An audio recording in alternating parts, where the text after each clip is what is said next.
Good morning student. तो आज हम लोग स्टार्ट करेंगे फिजिक्स क्लास 10 का एमसीक्यू लेसन 1 का पार्ट 1।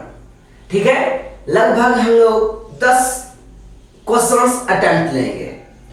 तो स्टार्ट किया जाए। फर्स्ट क्वेश्चन,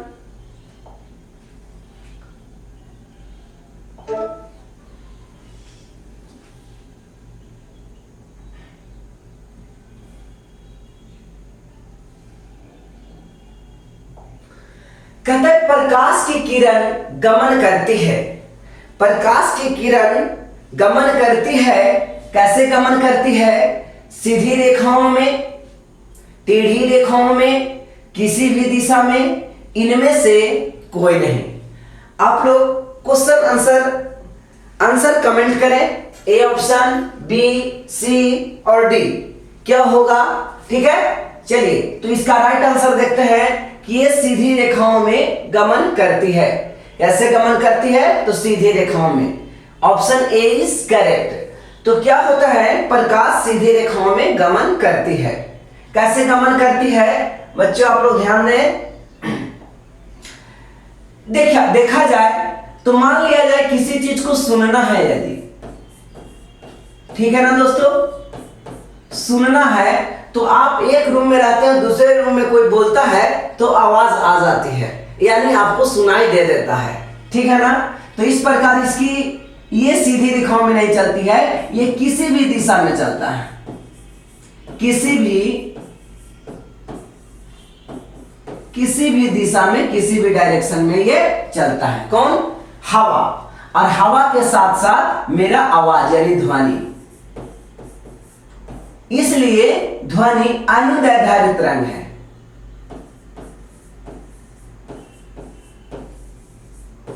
अनुदैर्ध्य तरंग है। क्या है? अनुदैर्ध्य तरंग है। इसके जस्ट विपरीत देखा जाए तो बच्चों होता क्या है कि प्रकाश, आप लाइट को एक जगह से दूसरे, एक रूम में है और दूसरे रूम में कुछ दिखा रहा है तो आपको वहां पे जाना पड़ेगा। यानी जब तक सीधी रेखाओं में लाइन ना चले तब तक आपको वो नजर नहीं आएगा। ठीक है ना बच्चों? तब तक वो नजर नहीं आएगा तो हम कह सकते हैं कि प्रकाश सीधी रेखाओं में चलती है। उससे डायरेक्ट वे में हम अगर देखेंगे एकदम सीधे, तभी वो हमें नजर आएगा। इसलिए प्रकाश जो होती है बच्चों, जो प्रकाश होती है वो सीधी रेखाओं में चलती है, किसी रेखा में नहीं, सीधी रेखाओं में चलती है। और प्रकाश अनुप्रस्थ तरंग है। क्या है? अनुप्रस्थ तरंग है। अनुप्रस्थ तरंग है। क्या है बच्चों? प्रकाश अनुप्रस्थ तरंग है। इसको याद करने का ट्रिक देखिए, यहां पे लिखा हुआ है ध, तो यहां अनुदैर्ध्य हो गया, यहां प्रा तो ये हो गया अनुप्रस्थ, है ना? आप कंफ्यूज नहीं करिए कि ध्वनि अनुदैर्ध्य है कि अनुप्रस्थ है। तो ध्वनि में ध लगा हुआ है अनुदैर्ध्य और प्रकाश में प्रस्थ लगा हुआ है अनुप्रस्थ। क्लियर है? तो अगला क्वेश्चन की ओर चलते हैं। नेक्स्ट क्वेश्चन है, आप लोग इसको कमेंट करके बतलाइए। प्रकाश का वेग न्यूनतम होता है। प्रकाश का वेग सबसे कम होता है। न्यूनतम यानी प्रकाश का वेग सबसे कम होता है। अब प्रकाश का वेग सबसे कम किसमें होता है बच्चों, वो बतलाइए। निर्वात में, जल में, वायु में, कांच में।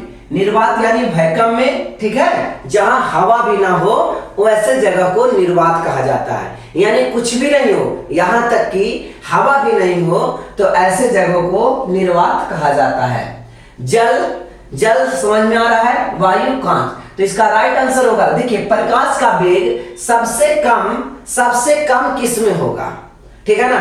तो इसका राइट आंसर आप बताइए। राइट आंसर कांच में होगा। किस में होगा? कांच में होगा। तो इस प्रकार डी ऑप्शन सही है कि प्रकाश का सबसे कम वेग यानी न्यूनतम वेग किस में होगा बच्चों? तो न्यूनतम वेग किस में होगा? न्यूनतम वेग कांच में होगा। ठीक है? और सबसे अधिक वेग किस में होती है? सबसे ज्यादा वेलोसिटी किस में होती है? वेग किस में होती है? सबसे ज्यादा मैक्सिमम, तो आंसर निर्वात में।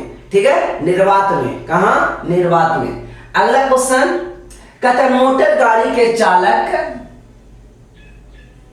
मोटर गाड़ी के चालक के सामने लगा रहता है। क्या लगा रहता है?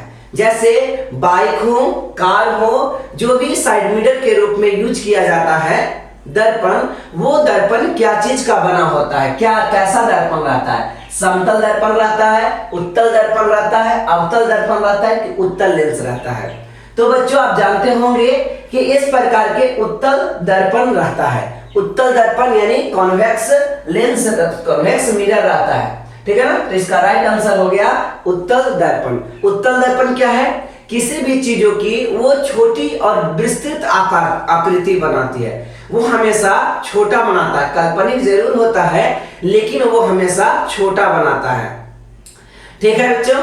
तो ये छोटा बनाता है, इस वजह से क्या छोटा छोटा चीजें आपको सारी चीज नजर आ जाना चाहिए। लेकिन अगर अवतल दर्पण का प्रयोग किया जाता साइड मिरर के रूप में तो क्या होता कि बड़ा बड़ा इमेज बना देता और बहुत कम ही चीजों का इमेज बना पाता। इस प्रकार से हम इसलिए उत्तल दर्पण लगाते हैं साइड मिरर के रूप में।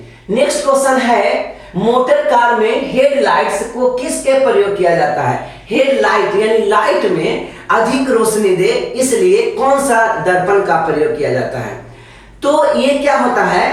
समतल दर्पण, उत्तल दर्पण, अवतल दर्पण या उत्तल लेंस? तो इसका राइट आंसर होगा अवतल लेंस। ये क्या होता है? बृहद क्षेत्र बनाना होता है, ज्यादा चीजों की जरूरत होती है, तो ऐसे के लिए हम लोग अवतल दर्पण का प्रयोग करते हैं। तो ये आपको समझ में आ गया होगा। इसका राइट आंसर जाएगा ऑप्शन नंबर सी, अवतल दर्पण। नेक्स्ट क्वेश्चन है, समतल दर्पण द्वारा बना प्रतिबिंब कैसा होता है? तो समतल दर्पण द्वारा बना प्रतिबिंब वास्तविक, काल्पनिक या दोनों, इनमें से कोई नहीं। तो बच्चों आप समझिए कि समतल दर्पण द्वारा बना जो प्रतिबिंब होता है वो हमेशा काल्पनिक और सीधा बनाता है। क्या बनाता है? काल्पनिक यानी वर्चुअल बनाता है और सीधा यानी इरेक्ट बनाता है। वर्चुअल यानी काल्पनिक बनाता है और ये जो काल्पनिक होती है वो क्या होता है? सीधा होता है। चलिए नेक्स्ट क्वेश्चन कहता है, लेंस की क्षमता का एसआई मात्रक क्या होता है? लेंस की क्षमता का एसआई मात्रक डायऑप्टर, ल्यूमेन, लक्स, एंगस्ट्रॉम, ठीक है ना बच्चों। तो आपको मैं बतला दूं, एक एंगस्ट्रॉम बराबर, आप लोग इसे नोट कर लें, एक एंगस्ट्रॉम बराबर, एंगस्ट्रॉम का सिंबल ए ऊपर में नॉट दिया जाता है और इसका 10 टू द पावर -10 मीटर। अगर आप इसे लिखोगे, एक angstrom is equal to 10 to the power -8 centimetre होगा। 10 टू द पावर 8 सेंटीमीटर होगा।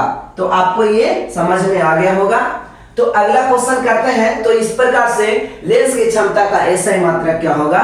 लेंस की क्षमता का एसआई मात्रक डायऑप्टर होता है। लेंस की क्षमता का एसआई मात्रक क्या होगा बच्चों? तो डायऑप्टर।